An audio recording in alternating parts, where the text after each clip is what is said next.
Alam nyo mga kaibigan, maugong ang balita ngayon mga kaibigan. Isang sikat na sport vlogger sa Pinas, pinagbawalan. Bawal na daw ito pumasok sa venue kapag may laban si Cuadro Alas mga kaibigan. So sino kayang sikat na vlogger na to? Sports vlogger ng YouTube sa Pilipinas.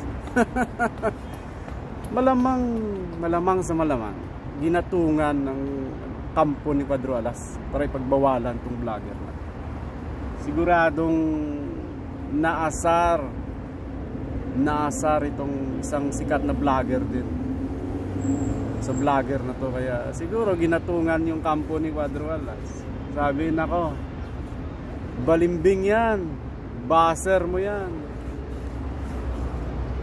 wag mo nang papasukin sa venue ng laban mo yan. Ayan. So sigurado may hint na kayo kung sino yung sikat na vlogger na pinagbawalan. Saka may hint na rin kayo, may clue na kayo mga kaibigan kung sino yung naasar, nagatong sa kampo ni Cuadro Alas na pagbawalan tong sikat na sports vlogger. Sino yung nasa isip niyo? Yun na yun, isip niyo yan.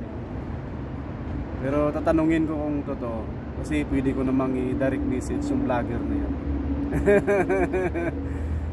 Malay natin baka naasar na talaga yung isang sikat din na vlogger, di ba?